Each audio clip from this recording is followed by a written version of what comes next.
Hello, you're watching World Talks on TVP World. My name is Sascha Fahrbach. We can't just give him everything he wants, said Volodymyr Zelensky, reflecting on Ukraine's ongoing struggle to maintain sovereignty against Russian aggression. As the war enters its fifth year, the country continues to navigate diplomatic, financial, and military pressures while coordinating with international allies. Today's discussion will focus on those challenges and opportunities facing Ukraine. For that, we're joined now by Iryna Krasnoshtan, Program Director, International Center for Ukrainian Victory. Good to have you back on TVP World. I want to start with that quote of President Zelensky. He also said and went on in that same interview to say to stay with us, very much directed at U.S. leadership, at President Donald Trump. How important is U.S. leadership in pressuring Russia to end this war?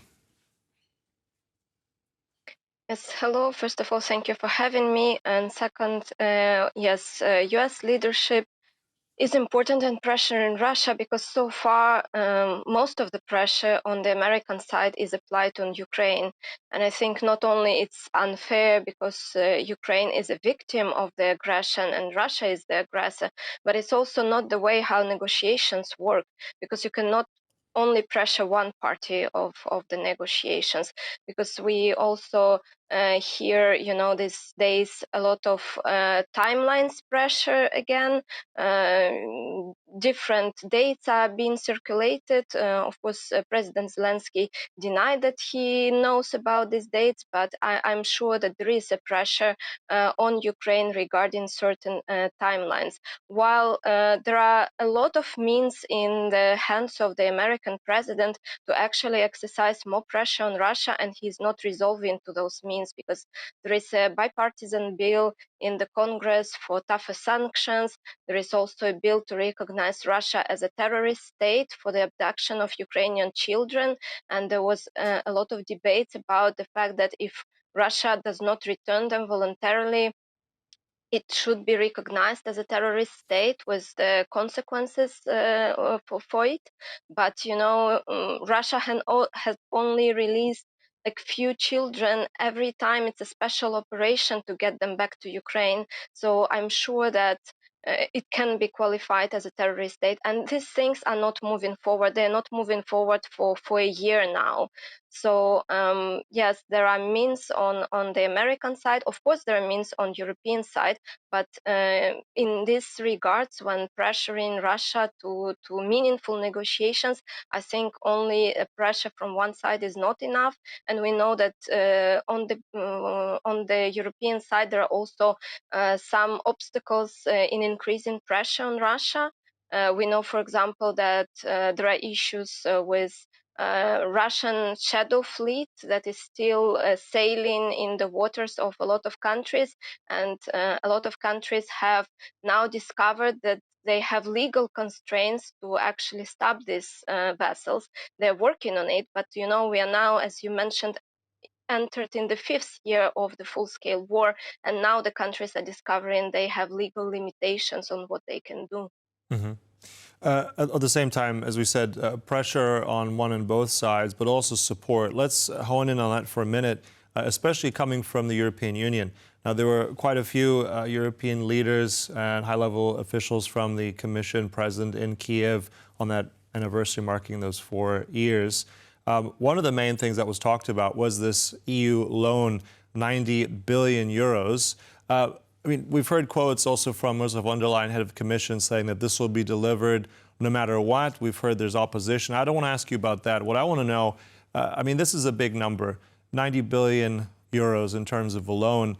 Where is that money, in your mind, if you can tell us, most critical right now? Is that with air defense? Is that for the Ukrainian budget? Where would this money go to, and why is that so key right now?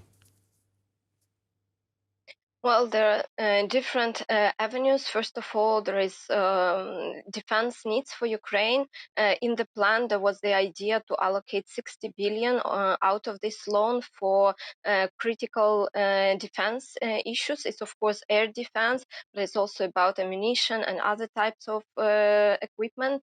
But part of this loan is also supposed to help Ukrainian budget because we have other financial needs as well. So I think one third is supposed to go to Ukrainian budget. But indeed, actually, the issue of the loan is very important. And when the leaders came to Kyiv, it's of course very symbolic they're there. Don't take me wrong on this. It's really important that on the day of the fourth year of the full-scale invasion, there's so many leaders gathering in Kyiv, in Ukraine. But the words alone, they cannot stop the war and they cannot help Ukraine win this war. So when we hear that, for example, even with this loan, there are now a lot of difficulties to move forward. The decision was taken back in December. We are now end of February. It hasn't yet got into the implementation, and we know that Hungary now is trying to block the decision. Of course, it's reassuring to hear that one way or another we will get this money, but I think it's not a message that the European Union wants to send. Another thing is the 20th package of sanctions, because the leaders were supposed to agree on this package of sanctions for the 24th of February. So they were planning to announce it actually in Kyiv, but there was no agreement. So I think But at the on same one time, if hand, I can just jump Europe, in there as well, yeah. as you said, many leaders present, and also including Deputy Prime Minister and Foreign Minister of Poland, Radosław Sikorski, who in exclusive interview for TVP World also has said very much that this is going to go ahead, that this 90 billion euros is definitely going to go ahead and it's going to help Ukraine for 2 years. Does that encourage you more, hearing that very directly? That was just said yesterday. Yes, I think it's encouraging because, of course, we in Ukraine have been wondering what will happen with this loan, because we have seen all these comments coming from a Hungarian prime minister. So it's encouraging to hear it both from the leadership of the European Union, because both Ursula von der Leyen and also Antonio Costa were quite direct about that. They're not happy with the threats and, the blackmail on the Hungarian part, and they're saying that they are ready to take actions against such blockages. And the leaders of European states, and I've heard it from several of the leaders, including from Minister of Foreign Affairs of Poland. I mean, they were also very vocal about it. So I'm really hopeful there would be a way out. But it's a message about all the obstacles that we have. Hmm. But we are happy with the European leaders' position, because I want to underline one thing. You started with the Americans. The American side yesterday did not support the UN resolution, actually, which is a resolution that is yearly passed in the UN General Assembly in support for Ukraine's territorial integrity, sovereignty, and independence.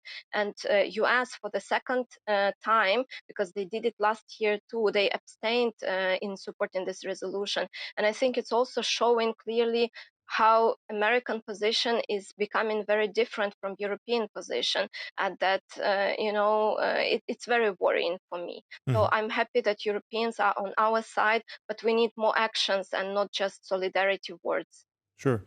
What about also looking at the coalition of the willing? There was also a meeting that took place in Kiev also on that day. Some attended in person, some were remote. But nevertheless, I mean, how effective has that kind of coordination, rather, been for Ukraine? And where do you see the gaps in terms of what's still needed?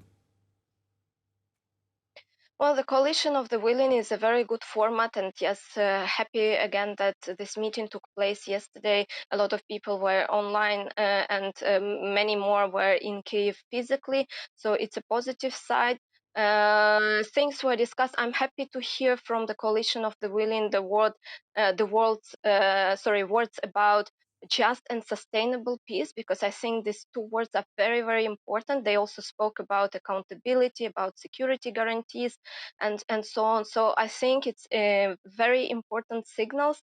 But for me, the biggest concern with the coalition of the willing is this conditionality that, everything will be unpacked after the ceasefire or some sort of a deal is achieved. And for me, it's a very concerning element of that, because, what if we are not moving forward with any deal? As we see right now, there is no actual progress on the ceasefire. So it's really good to know that there are certain security guarantees worked out. We have known it from Paris meeting in January, but it's really concerning that they're all tied to one specific moment in time when certain peace should be achieved. And I think there should be more focus on what the coalition could do to move this moment in time, and to maybe start implementing certain things before the ceasefire is achieved. Hmm. But also very importantly, there were discussions also on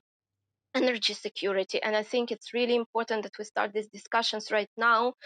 Winter is slowly coming to the end, one of the harshest winter for Ukrainians during this last 4 years, but we also understand that the damages are very high. So it's really important that European leaders are now working on the plan how to help Ukraine rebuild and regain energy security for the next winter. So I heard that the announcement was for so-called energy Rammstein meeting, so the energy coordination format already in March. So I think it's a positive signal, because it's the work that you cannot do very fast. So you have to have a lot of preparations and planning. And of course, the countries, European partners have pledged additional support in this domain. So it's also important, in addition to air defense and all the military needs we have. Hmm. All right, so a lot of symbolism, but also tangibles coming, but for some still too slow. Look, thanks for all those insights. Really appreciate it. That was our guest here today, Iryna Krasnoshtan from the International Center for Ukrainian Victory. Thank you. And thank you for watching. That concludes World Talks, but stay right here on TVP World for more news and commentary. Goodbye.